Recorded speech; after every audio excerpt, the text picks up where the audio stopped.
Morning everyone.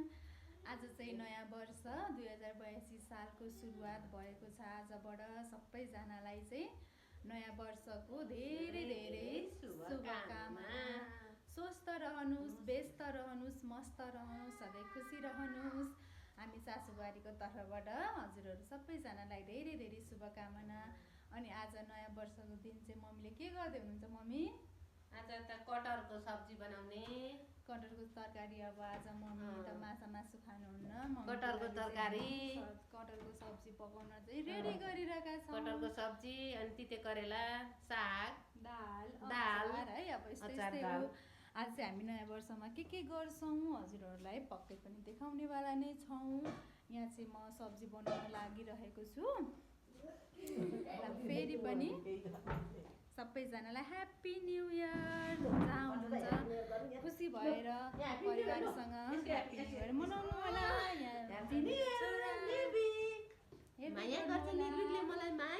आजको फुल video यहाँ चाहिँ मम्मी आलु तासिरहनु भएको छ अचारको लागि हो। अचारको लागि रेडी।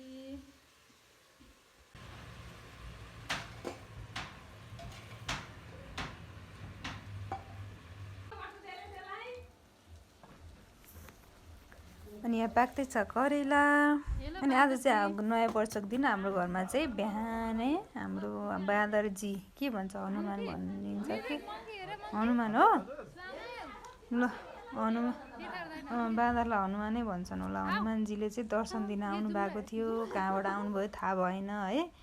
एका बिहानै चाहिँ म खाना पकाउँदै थिएँ भरे पछाडि त हाम्रो उसमा बाँदरजी चाहिँ आएर बस्नु भएको रहेछ। उहाँ चाहिँ मस्त माम खाँदै हुनुहुन्छ। नानी छोरी माम कस्तो छ? मिठो छ? खाना रेडी क्लिक्क क्लिक्क। हामी चाहिँ खानासाना रेडी भएर हामी चाहिँ खानातिर लाग्दैछौँ। अनि आज चाहिँ मेरी साथी, मेरी प्यारी साथी भने पनि मेरो दिदी भने पनि मेरो सबै थोक हामी सँगै पढेँ सँगै हुर्केका होइन। सानैदेखि त एक वर्षमा हाम्रो भेट भएको छ साथीहरू। एकदम खुसी छौँ। आज हामी के गर्छौँ त दिउँसो तपाईँहरूलाई देखाइहाल्नेछौँ। ल त बाई बाई। हामी चाहिँ खाना खाने रेडी भइसकेका छौँ गाइस। यहाँ छ खाना, यहाँ छु म, यहाँ छु साथी, यहाँ हुनुहुन्छ मम्मी। मम्मीले खाइसक्नु भएको अघि नै खाएको। अब म के त माछा मासु खान्न तिमीहरू खानाले म त बस्नु खाइहालेँ। आन्टी भिडियो बनाउन पक्का भइसक्नु खाएँ ल खाऊ। अनि हामीले चाहिँ खाना खाइसके पछाडि एकछिन फोटो सेसन गऱ्यौँ। एकछिन फोटोसोटो खिच्यौँ ओऱ्यौँ। अनि त्यसपछि मेरो साथी र बिनाजी पनि घरतिर लाग्नुभयो।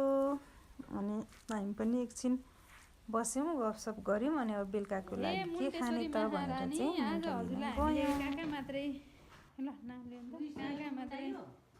कहाँ मात्रै खोजिनँ यो मुन्टालाई। ओ माई गड लास्ट खोज्यौँ यति खोज्यौँ यो मुन्टालाई। खोज्दा कहाँ पुग्यौँ हामी? 1.5 घन्टा त हामी बजार घुम्यौँ कहीँ पाएन। अनि लास्टमा खाना चाहिँ त्यहाँ बजाउँ अनि गइसकेपछि पाएन भने चाहिँ अब 8 घन्टा घर फर्किनै लागेको थियौँ। फाइनली त्यो एउटा पसलमा चाहिँ गइसक्यो। खाना लाग्यो भने यिनीहरू मुन्टा पाउनु दौडो त्यति गाह्रो। मुन्टा पनि सबै डाँट मात्रै छ होइन। तर भए पनि अब 2 घन्टा त लाग्दैन मुन्टा ल्याउनु। 2 घन्टै लाग्यो भने यस्तो गाह्रो हुने मुन्टा आज खोज्नलाई त्यति गाह्रो। अब सिजनको अहिले सिजनरी आइटमहरू सेट दिँदैन अनि कति गाह्रो के। हजुरहरूलाई मुन्टा कस्तो लाग्छ? हामीलाई चाहिँ मिठो लाग्छ होइन। अब के भन्नु यो मुन्टा खाने भनेर अब यहाँको आज एउटा के नखाइकन चाहिँ मगाउ पनि यति यहाँनिर मटै भएको छ सिजन नभएको खानुपर्छ। अब मुन्टा अब नयाँ वर्ष अब मिठो तरकारी के खान्छ मुन्टा आज। अनि आज चाहिँ नयाँ वर्षमा हजुरहरू कता घुम्न जानुभयो? हामी चाहिँ कहीँ पनि गएनौँ किनभने अब वेदर पनि अलिक पानी पर्ने भने त्यस्तो भइरहेको थियो नि त। अब बच्चाले हिँड्दाखेरि अफिसमा पानी पर्ला के पर्ला गाह्रो हुन्छ। त्यो भएर हामीले चाहिँ यसपालि पनि नजाउँ भनेर प्लान गरेको थियौँ। नभए पानी पनि दिउँसो पर्दै कतिजना घुम्न कहाँ घुम्नु गएको थियो गाह्रो भयो होला वेदरले गर्दाखेरि। हामी चाहिँ आज कहीँ गएनौँ। यस्तै घरमा बसेर खानासाना खाने रमाइलो गरेर बस्यौँ। त्यस्तै भयो आज हाम्रो न्यू इयर चाहिँ हजुरले त्यसरी मनाउनु भयो। अनि अहिले चाहिँ हामी अब साँझको खानाको लागि चाहिँ मुन्टा खाऊँ न त भनेर दिउँसो सम्झना आयो। त्यसपछि अब मुन्टा खानै पर्यो। नखाउँ न त भनेर मुन्टा खोज्दा 2 घन्टा लाग्यो तिमीले? मुन्टा खानलाई 2 घन्टा त्यति खानु मन लाग्यो मुन्टा होइन। मैले फर्किनु भनेको थिएँ क्या। अब पाइनँ म भोलिपछि उता मैले दिएको थिएँ अनि त्यहाँबाट लिएर आउँछु भनेको। अब हिँडिसकेपछि लिएर जाने भन्नुहुन्छ। अनि मलाई पनि अनि मलाई खाना लाग्यो लिएर जाने भन्नुहुन्छ। उता अन्तिममा त्यहाँ लाग्छ होला त्यति बस्छ। त्यहाँ यहाँ पनि पाएन भने अझै घर भनेर म यसो छिरेको चाडा खाएँ। अनि त्यसरी लिएर आएको हेर्नुहोस्। अनि हजुरहरूले कसरी मनाउनु भयो नयाँ वर्ष? आजदेखि चाहिँ 2082 सालको सुरुवात भयो हाम्रो उमेर पनि बढ्दै गयो है बढेको हाम्रो हाम्रो दिन साल फेरि हाम्रो दिन गएको नि त साल फेरि हाम्रो उमेर पनि फेरि हो फेरि गएको केही छैन उमेर बढे मात्रै छ साथीहरू के गर्नु त्यस्तो जिन्दगी खाने आज त यति लाउने खाने अनि आज चाहिँ हामी अब मुन्टा खाना पकाउँछौँ त्यसपछि मन गर्नु होला यो मुन्टालाई अब तपाईँहरू कसरी पकाउनुहुन्छ म चाहिँ यसमा टक्क लाएर खोलाइदिन्छु अनि अलिकति चाहिँ यो पनि हालिदिउँ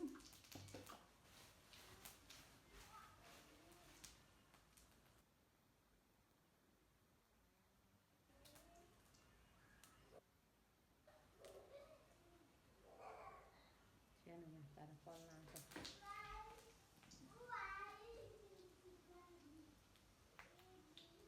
टक्क खोर्सानी हालेपछि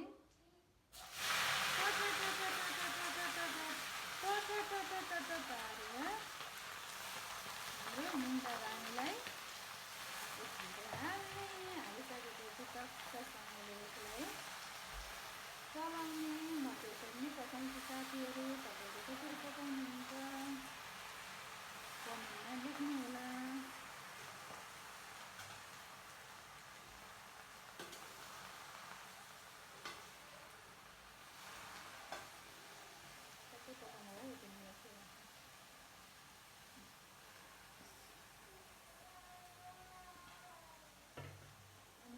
राखिदिँदैछु नुन कुमारलाई मुन्टा कुमारीमा हालिदिने हो यसरी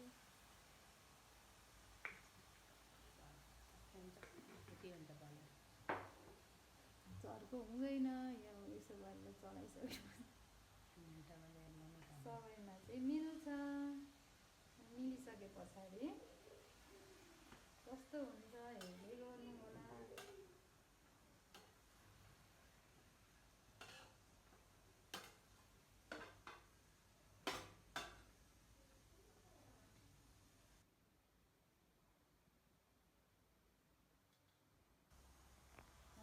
यस्तो भइसक्नु भएको छ वा हेर्नुहोस् त हेर्दै खानको लाग्ने छैन त छ नि